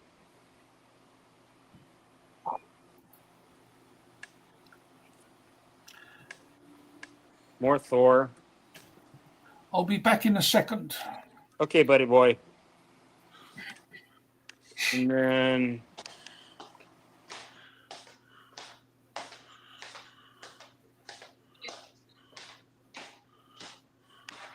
that's a key issue. why is this key? That's 65, isn't it? No, it's 61. Sadly. And then this. I thought 65 was when they first started crossing over. That might be the first. No, I think that's 59. 59. Yeah. Well, 59. they're both on the cover. It became a split book in the 60. Right. So. Love that cover. I do too. And then.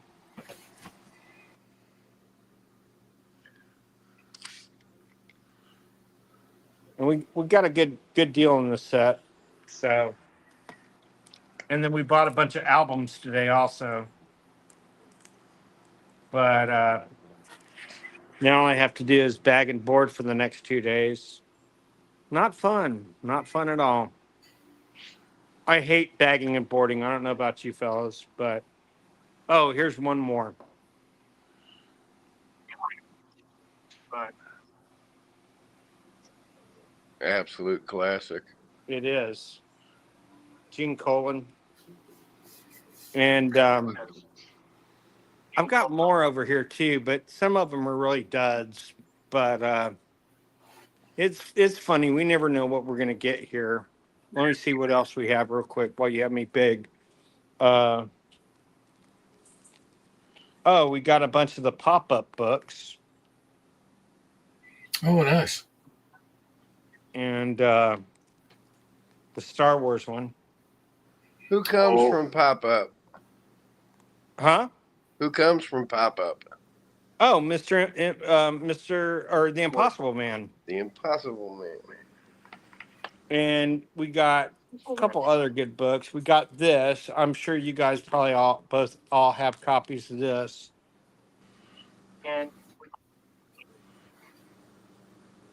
And I did hear some good news today. I hear that if you mark your package from Great Britain to the U.S. as books, it's exempt from tariffs. So I'm hoping that's true. Nothing I've seen says otherwise with that. So Phil found that out because he knew I'm trying to get that collection. And we also got this today. Neil Adams cover. It doesn't come with a comic book though. But look at that back cover. Isn't that beautiful? Freaking gorgeous. I just love his to me, he and Kurt Swan are these Superman artists. And then we got I think these are also pop-ups, if I'm not mistaken.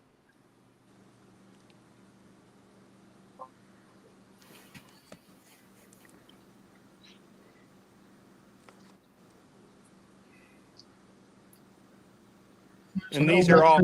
Show me that Justice League one again, Bill. Oh, sure. Happily. Yeah, the Justice League one's pretty cool. It even has their headquarters, the tower, watchtower, in the background. And it's 1982. And did you see how those leaguers were lined up there, Bill? Yeah.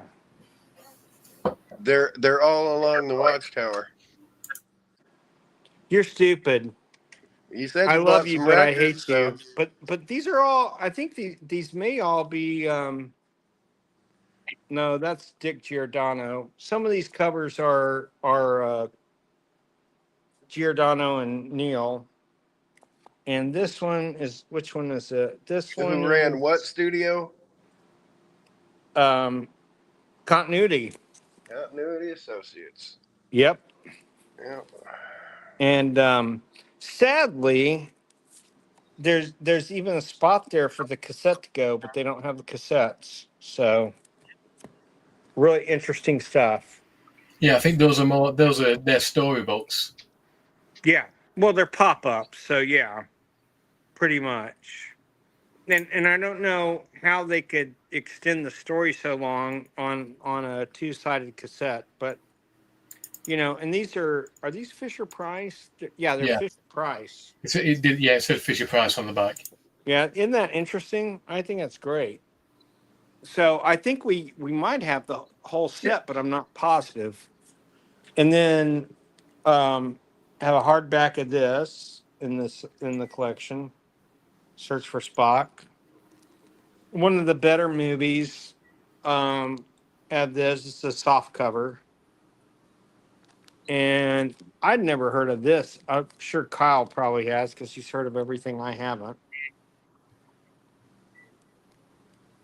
Superhero Manual, what is that, like 93, 94? I don't know. Yeah, probably because it's $13.99. So yeah, probably. Yeah, and it's got the newer Marvel logo. So yeah. And that's, this was you can date that pretty easily. That's pre-bankruptcy in '98 and post boom. I'm guessing you're spot on the date it is, but it almost has to be 93 through 96. Or yeah, 95. It does. You're right. Fuck Perlman. That guy really ran things into the ground. But yeah, so there you have it. That's what we got today so far. And then we bought all these albums. Hey, Bill. Yeah.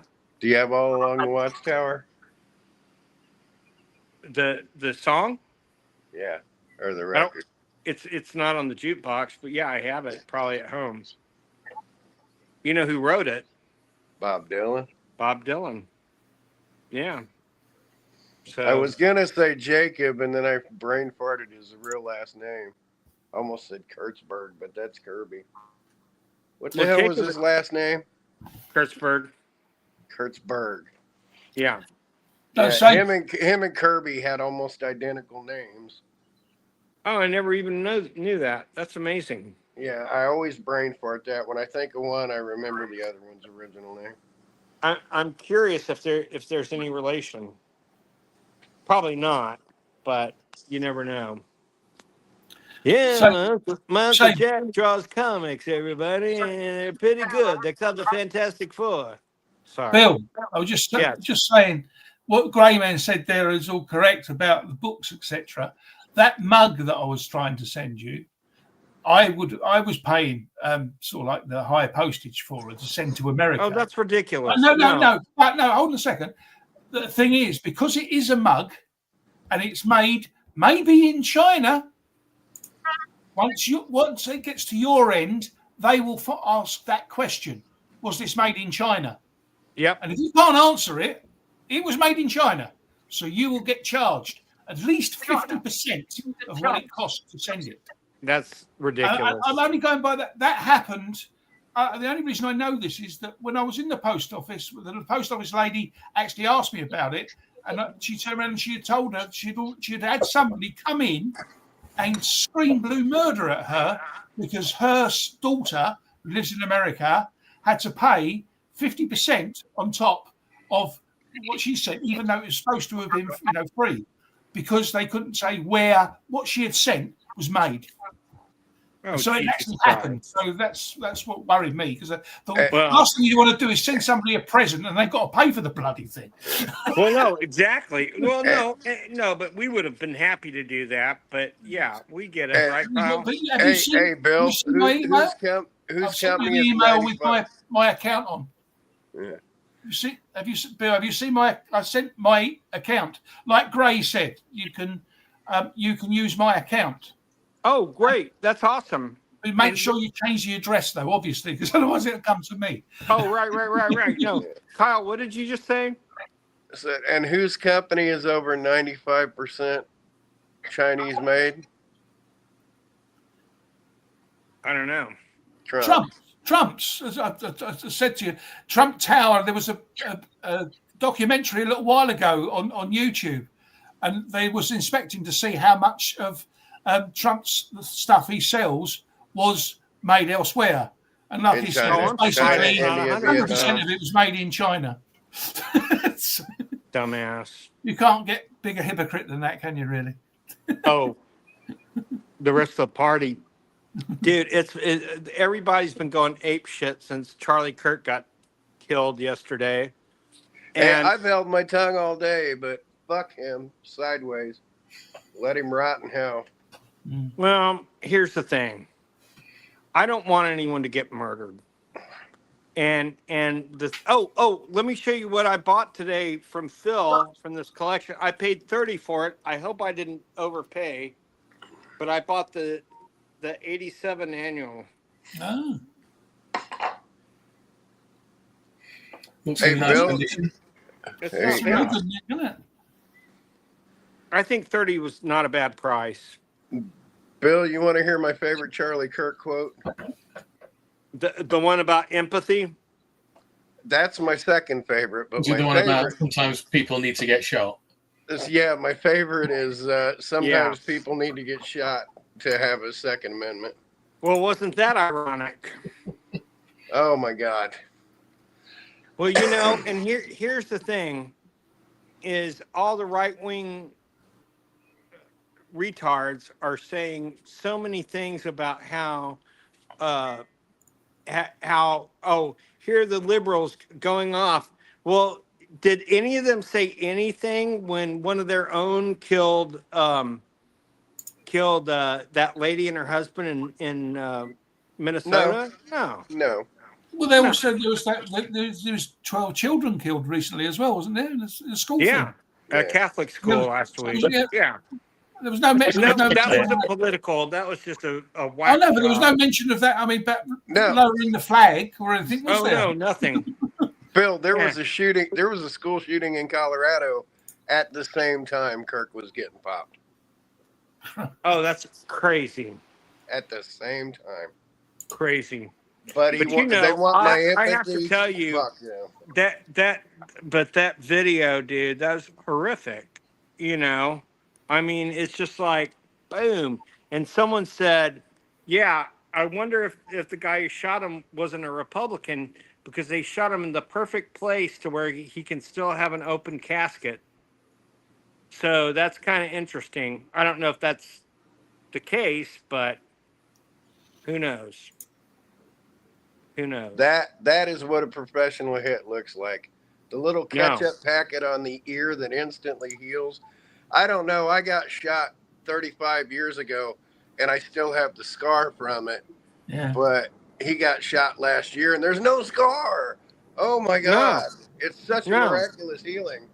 Yeah. Well, it was Jesus. Jesus healed them immediately. Yeah, Jesus healed you know, Jesus would probably hate. Well, Jesus wouldn't hate anybody, but you know.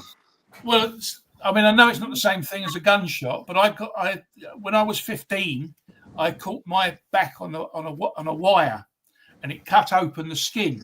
The weird thing it didn't. The weird thing was it didn't bleed. But anyway, eventually when it healed, it came out. It looked like, for all the world, like a lump of bubble gum stuck to me, and they called it. I can't think of the damn name of it now, but a keloid. That's it. A keloid scar. So it was like this lump. It come out rather than go flat. But anyway, I went back to the hospital. Terry the keloid, your famous Doctor Who character. Yeah. I'm kidding. And went back to my mum was always on about it, sort of thing. So I went back to the hospital, and they said, what we can do is we can cut it out and we can re-sew it, but we'll just use butterfly plasters. All right, okay, on it, just to hold it in place rather than stitch it and make holes in it and all the rest of it. So they did that. And I had 3 months of going backwards and forwards, or no, 4 months going backwards and forwards to the hospital, where they was taking a couple of the butterfly plasters off. But it made no bloody difference. It came back again. Now, they said, by the time you're in 20s, it'll have flattened off and you'll be okay. Well, I'm not going to show you it because you don't want to see that. But thanks. 53 years later, it's still there. Crap. Yeah. That's crazy. It goes to show you this, and like you're saying, with the scar on the ear that you've had with the bullet shot. I mean, it's that's crazy. Still be there 2 weeks later, shouldn't it? Really? Oh, that's crazy. I mean, that scar still. I mean, it's not as violently pink as it used to be, but it is still there, and it's still a different colour to my skin, and you can still see the stitch marks, and that's 53 years later. So, as I said, with a little scar on your ear. That's going to last more than a fortnight, isn't it? Yeah, exactly. Exactly. That's crazy. Especially on an older person as well, because you don't heal as well when you're older. And I mean, he's in his 70s, almost 80s, isn't he? 78, 79, whatever it is. Yeah, he's 79 now. He's 78 when it happened. Ear scars don't last. I got this ear pierced in 1981. It's been healed over for 20 years. Look, you can still see where it was pierced. Yeah. Yeah. It's cartilage. That's why. You know. Steve, you got any new toys? He was never shot. I have, yeah. You want to show them to me? You want to see him? You bet. We're going to get him. Okay. You gonna stand up again and shake that ass, baby? I'm going to turn my camera off this time. Oh, damn it. No, man. I just. All right. Well, then I have to just turn my camera off and imagine. Just bear with me. Oh, you're so weird. Oh, my God. Okay, fap it up. Fap it up, big boy. No, Why do we put up with that shit? I just don't know. I just done something. I said I wasn't going to do this September. And that was buy old comics. But somebody on Facebook I bought from before. He had Brave and the Bold the House of Mystery crossover. Yeah, number 93. It looks in pretty decent condition. It's got a few marks on the cover and everything else, but it's not ripped or anything at all. And it was 20 quid, so I couldn't really say no to that, could I? No, it's a good deal. That's a real good deal. No, you can't say no to that shit. Not at all. Oh, wow. Oh, that's great. Who are you? Oh, that's great. Oh, I love that. Does the mask come off and reveal Old Man Withers? You've got his head. You get a separate head for him. Oh, that's awesome. Oh my God. What's Dr. So-and-so. Is that the bandage that you can put around his head as well? Half. You can like drape it on his arm from the looks of things. Oh, that's super cool. Dude, I love that. Did they make the skeleton astronaut?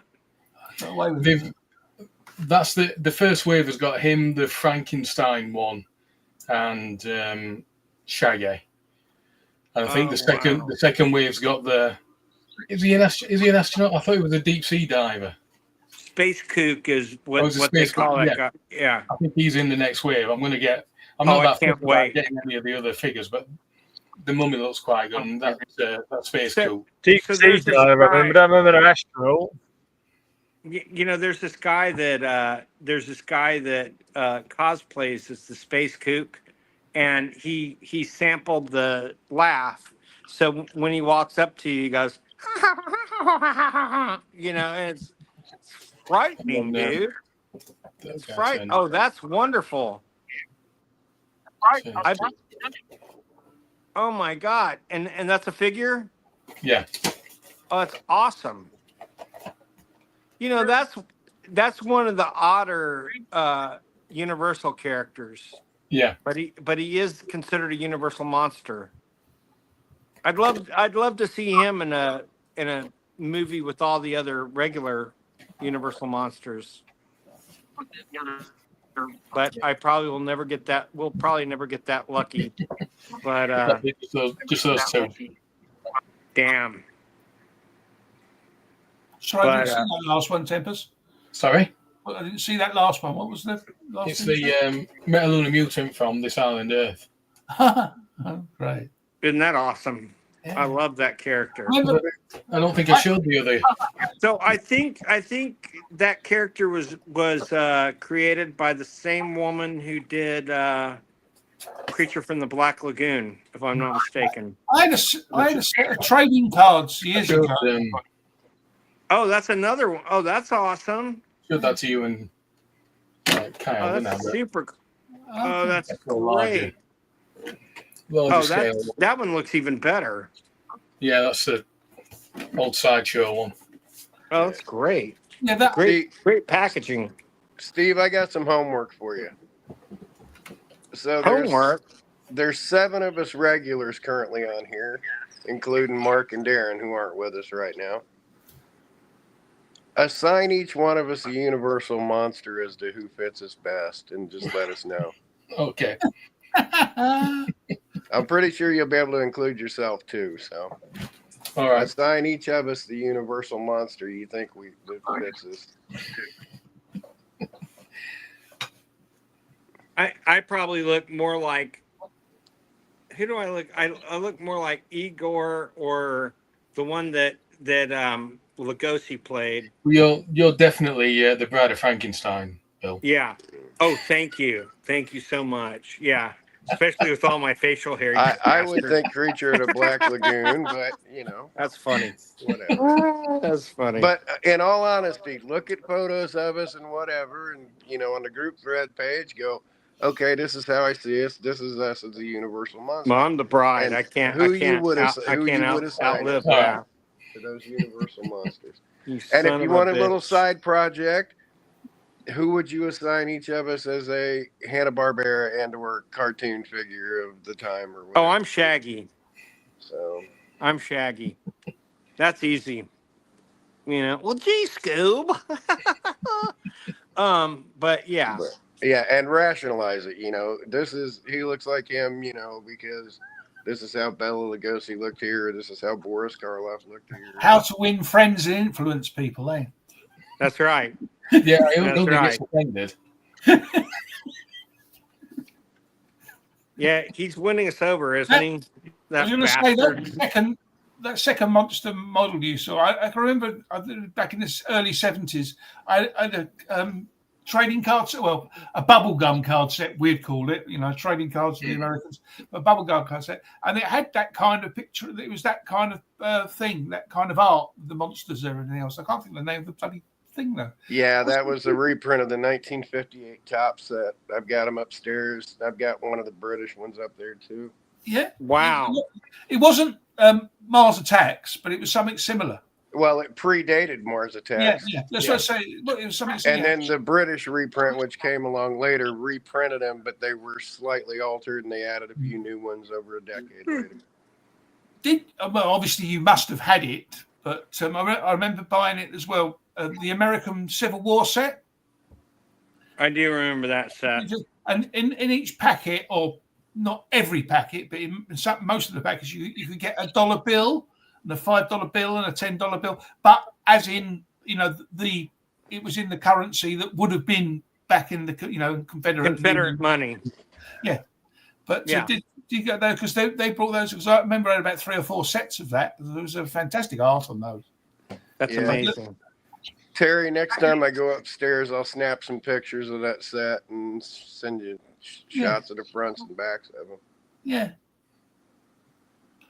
So no, I truthfully, when I sold Sony Comic Collection, I never sold my card collection, but I don't know where the hell it went. I mean, I had a suitcase full of the bloody things, and I mean a big suitcase. Wow. I had sets of all sorts of things. Right. Oh, there was one set I always remember. It was of horses of all things, and I mean, because I used to be bloody obsessed with buying sets of everything that came out at the time. And I this particular setup, and it had horses, famous horses, from the from the different races, like the Arc de Triomphe, or our one, the 1,000 guineas, the 2,000 guineas, all that sort of stuff. It had famous horses. But when I bought a pack of it, I thought, I'm really interested in buying this. But the bubble gum that was in it was the best bubble gum I've ever tasted in all my life. It was fantastic. Well, needless to say, you guys got better bubble gum than we did, because the stuff we got was just like a stick. I mean, it was so hard. Kyle, was it not? It was horrible. These were like flat pieces of white bubble gum. They weren't pink. Oh my god. Flat white. But they tasted. Yeah, you guys got better juice. shit than we did. That's all I can say. Well, the main taste I could taste was lime juice, but it was sharp and it was so nice. And so I was buying this time. Usually I bought the trading cards and the bubble gum got in the bin. But I was actually buying these sets for the bleeding chewing gum that came with this. I've never ever tasted it since. It was absolutely lovely. I don't know who made it. That's pretty cool. I started to muster the energy to go upstairs and show those off, and I realized we're pushing 2 hours. There's no way I'm going to. Yeah. Well, that's all right. We can wait. So did the other two guys never show up today? We haven't seen Darren and Mark and Darren didn't show up. Mark just disappeared. He was here, then he just disappeared. That's what he does. That's Kyle, an Irish goodbye. He usually says bye. No, not always. Not always. He'll just drop off sometimes and not even say, I'm leaving now. He'll just be gone.